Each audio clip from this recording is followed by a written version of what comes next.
Something that area of time. Yeah. Oh, it became an issue because they didn't show up at the Yeah, Grammys. neither of them showed up at the Grammys. Obviously, everyone's wondering what's going on.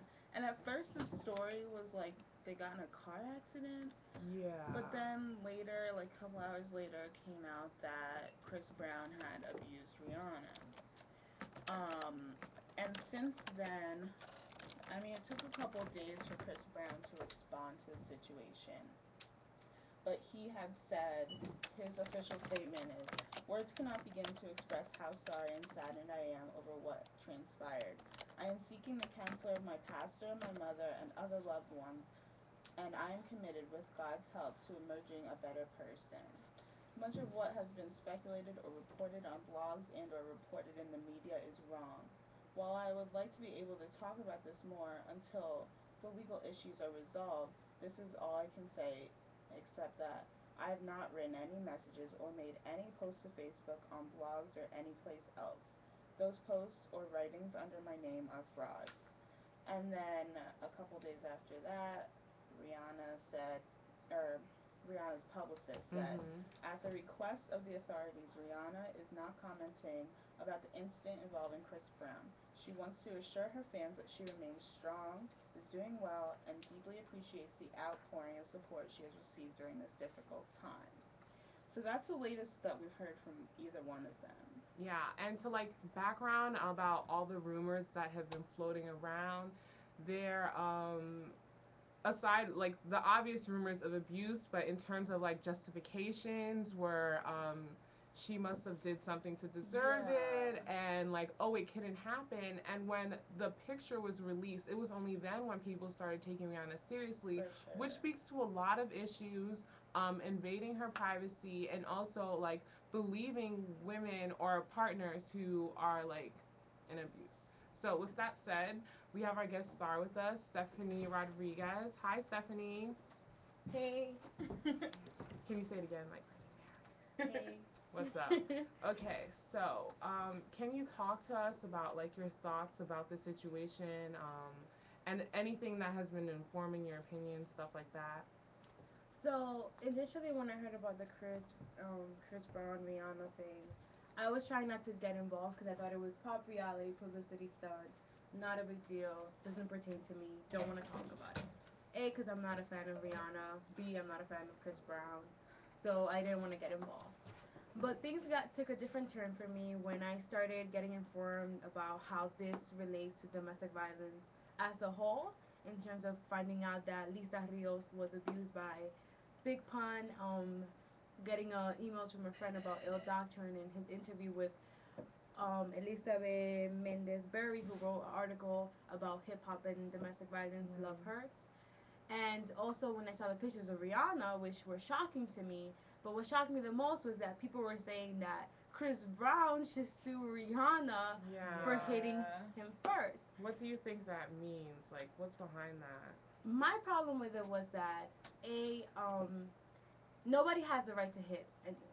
That's the first thing I want to say. I'm not here saying that Rihanna shouldn't have hit him, because she shouldn't have. Nobody should be hitting anyone. But what he did to her was extremely, extremely different than her shoving him or her pushing him, if that's true. Yeah. Because we don't even know if that's true. Yeah. Her face was swollen. She had bite marks. And these pictures are actually true because they were leaked, and police officers are right now trying to investigate who got these pictures. And it frustrated me because we were talking about later before the show about victimizing the abuser, and how even what Chris Brown has said kind of seems like he's the victim. Oh, I'm seeking help. And I do agree that we can't distance domestic abusers. We can't say that they're over there and stereotype them. We do need to realize that domestic abusers don't take any shape or form, in the sense that they could be anyone. They could be Chris Brown, and they could be person X who lives next door to you. But I don't agree in making them the victims and ignoring what they did is wrong.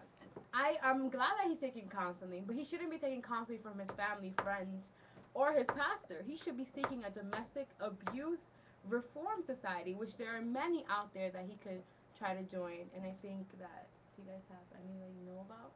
I'm searching it right now. Well, we did want to like make like let you guys know about some hotlines about domestic violence. It's called 1-800-799-SAFE, and for the deaf, call 1-800-787 3224. So I also wanted to ask you, Stephanie, what role do you think, like the music industry and like the content a lot of music has, and like people's responses to like, oh, he was justified, or oh, she deserved it, or Chris Brown should sue Rihanna. Like, how? What is it in our music, in the media, that would inform those opinions? Okay, so I guess I have like a couple of points about that. Well, first I was reading Elizabeth article, and to quote Powell, I don't know his first name, but it's in the article, and he says, of course hip hop didn't create violence against women, but it can endorse it and accelerate it. If you listen to mainstream hip hop over the last 10 years, you will think that men of color hate women. And then in the front of the article, I was reading some of the lyrics of some of the songs. This is from Pimp of the Year by Drew Down. And of course, I'm slapping hoes, smacking hoes up and down the fucking avenues. I'm so goddamn bad that I kick off in a hoe's ass. I know it catched up with her. Next day in the paper, yeah, that nigga raped her. Even somebody more popular who I happen to listen to a lot is DMX. X is coming. I'm coming in the house and I'm gunning for your spouse, trying to send the bitch back to her maker. And if you got a daughter older than 15, I'ma rape her. Take her on the living room floor right here in front of you, then ask you seriously what you want to do. And that's a song that thing I goes, what you gonna do? Something like that. Wow. My problem with that, for obvious reasons, is that you have women saying, black women, Latina women, Asian women saying, oh, that's not about us. We're not those hoes. They're not talking about us. Yeah. In reality, they are. When you see the videos, who's being in these music videos is women of color. So the fact is that we distance ourselves from the music because we don't think that it relates to us, that they're not talking about us. This is just entertainment. Yeah. And while I'm not saying, I feel like we should be careful in just like naming everything sexist and domestic violence, but we need to recognize that a lot of what we're listening to is a reflection of what's going on. And the other thing that happened with Chris Brown and Rihanna, I think that images play a big role. Yeah. Rihanna was a strong black woman, very sexy. Everybody knew her. She had a lot of fame. Chris Brown was known as a sweetheart who sang the really cute songs and who was really hot and sexy. Yeah. So you won't think that Chris Brown could ever do anything. But Rihanna, who's a strong woman, and we're not used to seeing that, she's capable of doing that. And I feel like that's the reason why a lot of fans who are women as well, are like, oh no, we're going to stick by Chris Brown. It's Rihanna's fault.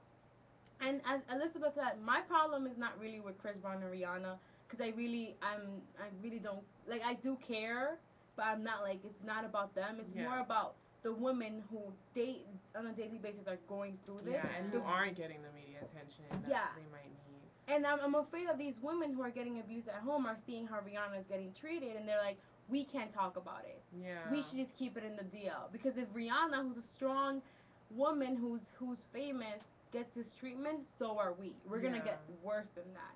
And that's my fear. Okay. So what you said reminded me of two things.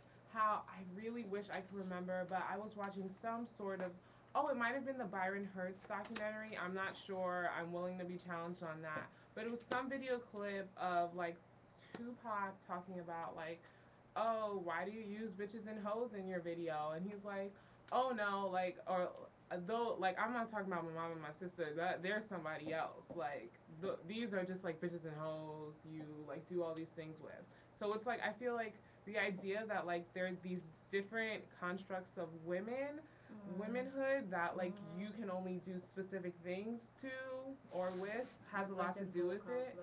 And, And the second thing, and I noticed in one of the lyrics it said, after talking about, like, all these things he would do to this woman, he was like, I'm bad. So like beefing up manhood and masculinity and whatever the hell you want to call that. And then how in the red jumpsuit apparatus, it seems like that, like a